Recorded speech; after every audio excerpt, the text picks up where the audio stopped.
Exactly. But the big topic today had to be Robin and her crusade and everything that's going on. And she had these meetings, and she's pretty fired up, Gary. I mean, not just the charity work, but in general. She seems to be really taking things up a notch.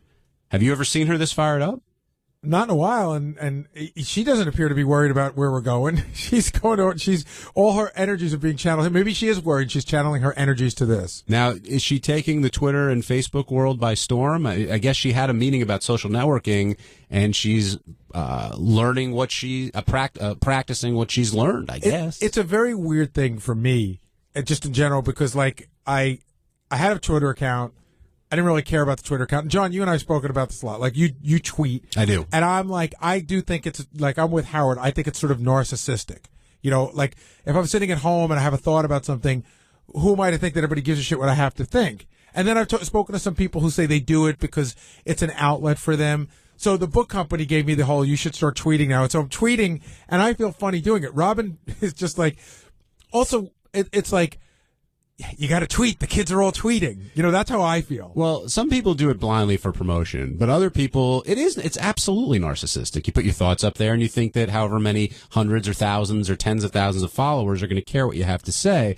And you also feel a little bit of pressure to put something up that's either witty or interesting. Even Howard's mentioned he doesn't want to do it because he doesn't want to be trying to come up with great stuff while he's Twittering. He'd rather save it for the show. Like, I was looking at Conan O'Brien stuff, and I thought, well, I think his stuff is really good, but it also appears to be a lot of work. Like, he's tweeting like every hour.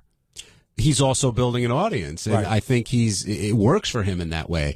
But Robin is and granted, everybody puts up crazy stuff, but Robin's putting up stuff, and you're just like, where did that come from? But tweeting is sort of the stuff that you say to your friend that you don't want the whole world to know, and then when you tell the whole world, they're like, it's funny. But I think that Robin's building this social networking thing because people have told her that this is good for her.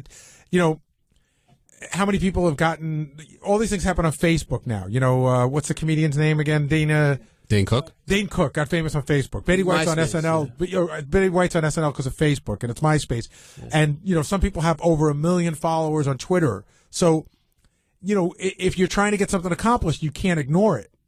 Well, apparently Robin felt it was important to put up her feeling about there being a need for a constitutional amendment to make sure there's real food in this country. Yeah, let's ignore that the people are being pushed back over the border in Arizona and go right for food. Well, she feels very strongly about it. It changed her life, and she's sort of, I guess, practicing what she preaches. I'm teasing. I mean, I haven't really sat down and spoken to Robin about it, but I have some very interesting feelings on, what you can and can't tell people to do and how much the government should impose. Like that whole thing in New York where they were trying to outlaw salt in restaurants. Mm-hmm. People want to eat salt, why don't you outlaw cigarettes first? Well, her argument is to make real food available. Okay. Not to force you to eat it, but to make sure that real food is available to you. How do you do that in a constitutional amendment? I agree with that. I understand her doing that. That I'm not sure. Benji, any theories? You could say, like, you can't genetically modify seeds. You could say things like that. But I feel like I believe in the same stuff Robin does. I'm a big non-processed food proponent. But we can all see. Life, liberty, and the pursuit of a fresh zucchini. Dude, talk to me. I can get you to look like this. But I feel in a couple years, like, Robin is going to have credit for, like, apples. Like, apples and oranges, she's going to take credit for them. She's the one who saved them from disappearing from this world. Apples, oranges, bananas, that's all going to be, like she's going to be giving some speech on, and when people have an apple, it's going to be like, oh, yeah, that's from Robin Quivers. Now, I always feel when we talk about Robin, we have to preface it by saying, like, she's done a great job. But she's done a great job, and I do feel that she believes in everything she's talking about. But to me, at some points, it comes across like, the person that just quit smoking a month ago, right, and now is up your ass about not smoking and all the things about smoking when they were just smoking with you, 2 months ago. There's a little bit of that in there. Like, she was eating like the way we were eating for quite a long time. But I understand it made her better. But there's a lot of people who don't eat the way she wants people to eat who are living a pretty healthy life. But to her credit, she has kept the weight off. Absolutely. She is eating that same way, and I guess I don't know how long it's been, but it's been a while. And unlike some of her disciples around here... She walks the walk, no doubt. Yes. She walks the walk, unlike some of her disciples. Now, What do you think will happen at this rescheduled tea with Rosie that Howard keeps speculating on? Do you think it's just Rosie's looking for help? Do you think there's more to it than that? I think that Rosie just wants to chat with her because she finds her interesting and everybody's friends now. But I think there are people who think there's more to it than that. I'm stupid. I'm always like, oh, a lunch is a lunch, but I guess a lunch isn't always a lunch. Well, Howard's saying it's a great opportunity because if Rosie's in your camp and you can get her to lose a couple pounds, all this, it gives you all the more credibility. Oh, yeah, definitely. If Robin gets Rosie on board, she's in business. What do you think it'll be? I think it has to do a lot with the big announcement that she's talking about that she has, she hasn't declared. But my theory, and again, total speculative, I can be totally off here. My theory is that Rosie's going to TV next year, doing an Oprah-esque type show. Oprah has Dr. Oz, all these different experts. Robin would be a perfect expert. Wait, who initiated it? Who initiated it? That I don't know. But if that were the case, have Robin and Rosie sat down and met yet? They might have spoken about it, but I don't know. If that were the case, wouldn't Robin be much more anxious to get to this meeting? She seems to be like, oh, I could make it, she could make it, we're getting there. No, I think she wants to have the meeting, but, her show comes on next year, so there's time, and, why not build the relationship and see if there's something there that would be beneficial for both of them. So does that mean that some university has to give Robin an honorary doctorate so we can call her Dr. Robin? Perhaps. Maybe she can go to the same school Dr. Rodney went to. Well, she's already a nurse, so, but that's not a doctor. You can't say, here's Nurse Robin to talk about what's going on. She was a captain. She could use that title. Captain Quivers. Do you think there's anything there to that, Benji? Maybe. Or maybe Robin's starting some sort of View-like show and wants Rosie, I don't know. Well, yeah, she has been doing a lot of talking head appearances, and most of which having to do with either her charity work or the health crusade that she's on. Yeah, she's been out and about a lot, and I think that, some people say that it could be because, who knows where we're moving towards, but she would say also that she now has a lot more energy that she might say she should have been doing this 8 or 9 years ago, and she couldn't muster up the energy. Mark in Jersey, you're on the wrap-up show. Hey, guys. Baba Booey, how you guys doing? What's up, Mark? My question is this. How long has Robin been a vegan for? Regular vegan or political vegan? Either or. About 2 years, yeah. No. All right, so 2 years. Maybe, is she, with what she's eating, she should be a friggin' supermodel by now. How much does she weigh right now? Listen, she lost 70 pounds. I don't know how much she weighs. She looks dramatically better than she did. And if you're going to take a shot at how she looks, you're crazy. She was what I'm getting at is if she's been eating no meat, no nothing like that, she should be as skinny as a rail as a supermodel. But maybe that's not her body type. Maybe this is what, everybody's different. She looks great. She could still lose about 20. And no, she could. I'm sure she would say that too. I'm not saying she doesn't look good, but for her to sit there and May start 15. being, an advocate for eating healthy and, losing weight or whatever, or fat people, that's like calling, the pot calling the kettle black, you know? She says it's not about losing weight, it's about good health. Right. She would say that she's very, very healthy. She's wearing a dress today, and she looks good. Her legs look muscular. She looks... Oh, I don't doubt it. I don't doubt it, but you would think she would look like a supermodel. Wait, so everybody who gets thin looks like a supermodel? I get what you're going for, but I don't agree with it. And people's body types change. Listen, when I was at my optimum weight when I was 20 years old, it was 25 pounds less than what it is now. People change. How old are you? Yeah, we lost Mark. Thank you, Mark, for calling in. Let's go over to Phil in New Hampshire. Phil, you're on the wrap-up show. Hey, Gary. Hey, John. Hey, what's up? Hey, I wanted to say that I think it should be a constitutional amendment on the whole food thing because I eat pretty clean myself and I try not to eat preservatives or anything like that because I feel that a lot of that stuff is maybe what causes cancer and all that other stuff. But Phil, what do you think? What should the amendment be? That's where I'm fuzzy. Well, like Benji said about genetically modifying seeds and, these corn farmers make billions on modifying corn syrup to use it as fillers in foods and ketchup. It's just in everything. You look at the back of the label, Gary, and everything has high fructose corn syrup in it. But don't you think that what it really should be is that people should have the choice between ketchup with corn fructose in it and ketchup without? And then but these companies are making so much money on people possibly maybe getting cancer but that's the whole thing. Wacko, Phil, it's all maybe. I'm not saying you're not right. but I don't think you can make a constitutional amendment on maybe. Gary, have you ever seen that movie Food Inc.? No, but I actually have it at home, and I've been meaning to watch it. You should watch it. It's a great movie and a good insight on a lot of these big industrialized food companies. But that was pretty much all. Yeah, I'm not saying that people shouldn't have the right to be able to. People should have the right to choose. It shouldn't be that. It should be a certain type of food is no longer allowed. They should have the right to choose, but there should be some regulation. I mean, they're essentially putting poison into our food, Gary. I mean, if you do the research, you'll find that, like, you know, you look at the back of any food product that's not organic or natural, and it's just like, you know, all these big, gigantic, you know, words and these chemicals that they're putting into the food. I don't know. I just think it's crazy. Call me wacko, whatever. I don't know. No, I don't think you're wacko. I think that you have a thought about it, but I don't know if the hard proof is there, but you certainly believe in it, but I don't think you're wacko. All right, well, cool, man. That's all I had to say. I'll let you guys go. I love the show. You guys do an awesome job. Thanks, Phil. Thank you, Phil. Let's go to Aaron in San Francisco. Aaron, you're on the wrap-up show. Hey, Gary, how's the book coming? It's going well. Really? Now, why are you thinking about changing your name? Is it? I mean, I don't know why you, or the pronunciation. I don't know why you did it the first time, and why that went down. Because weren't you like Delabat? No, it was Delabate, and I didn't change it. My family did, but I'm not thinking about changing my name. I was thinking it should be like Kelly Trapuka. That'd be good. I mean, so we're doing obscure 70s basketball references now? Apparently. I mean, but what's the punchline to that? I think Kelly Trapuka was the punchline. No, but I'm saying, what's the joke?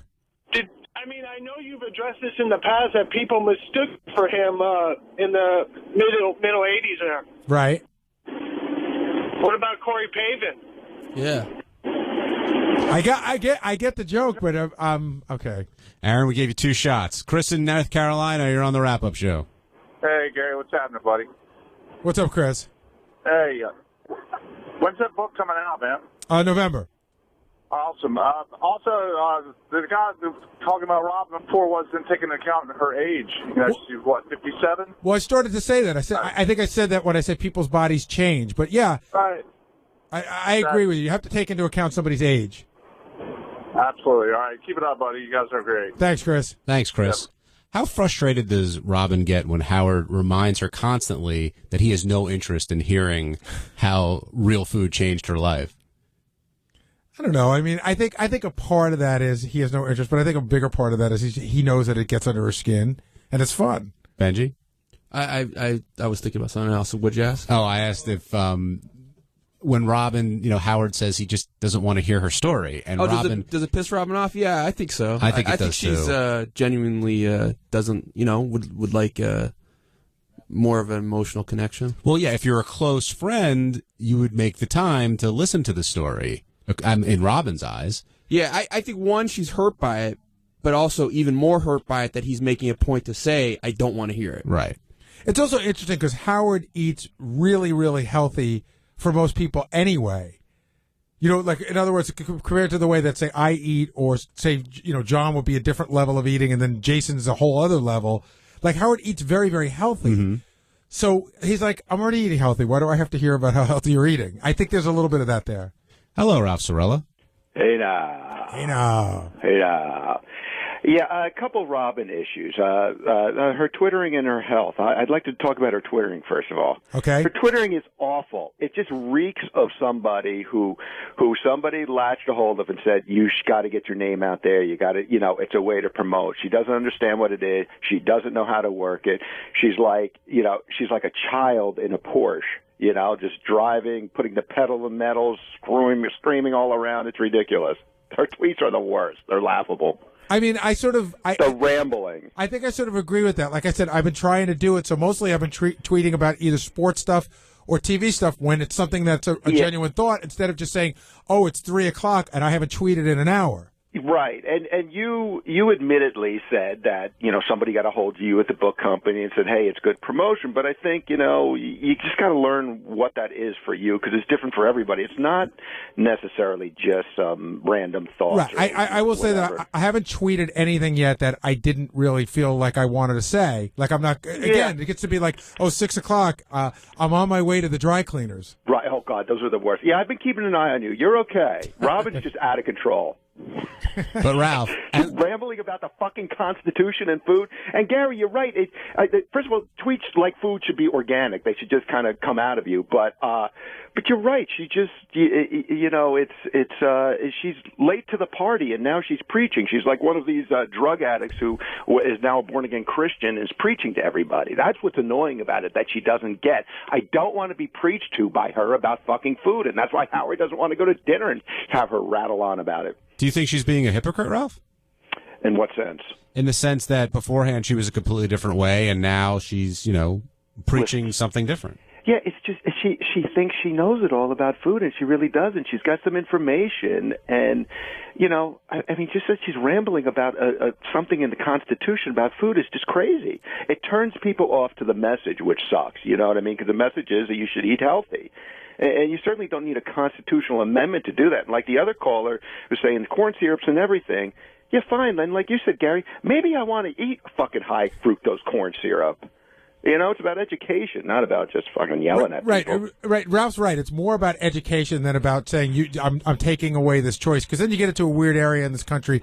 And Ralph is also right. Like if you've ever had a friend who did have a drug problem and then they found God, I was like, okay, that worked for them. But when they start, and they want to talk about God, I can live with that. But when they start trying to recruit me for God, I'm out. Do you realize Jesus put himself on this cross for you, and now? John, did you watch that thing I just sent you about Joe Esterhaus? No. I have to. If you guys get a chance and you go on, he did this thing on PBS. They're trying to book him on the show, so he had this crazy life. So they sent me this 7-minute piece. The piece starts out, Joe Esterhaus is carrying the cross in church down the thing. So the whole deal is that Joe Esterhaus is now super religious. He found his way. He found God. And I said, I'm less interested in him, and I'm annoyed by him. Was he the guy that wrote the book that Farrah Fawcett took a shit in his arm? That's right. Yes. He's the guy that wrote all those crazy movies that were based on sex. He's a millionaire because of everything based on sex. And if he chooses to change who he was, that's fine. But I for some reason, I don't want to know about it. Dennis Miller had a great rap about that a long time ago. He's like, none of these people found Jesus when they were like having a good time. It's only when they pissed everybody off, they sunk so low, nobody else wants to talk to them. Now they're looking for Jesus. True, very true. Ralph, you have to admit, Robin's tweets are very entertaining. But for the wrong reasons, right? Yeah, for all the wrong reasons. Yeah, and she's meeting with a social networking person. I mean, it's just it gives me deuce chills. And I hate that because I love Robin. She needs an intervention, I think, is what we all have to sit her down and intervene. I mean, I don't know. Yeah, you good luck on that one. Yeah, pull that together, Ralph. Give us a call. Without it, the decisions about what you eat are largely in hands of the corporations. Again, it's just like I want to go out and eat a fucking Snickers bar because I'm so annoyed by her tweets. That's your form of protest? Yes, I'm going to go eat shitty food.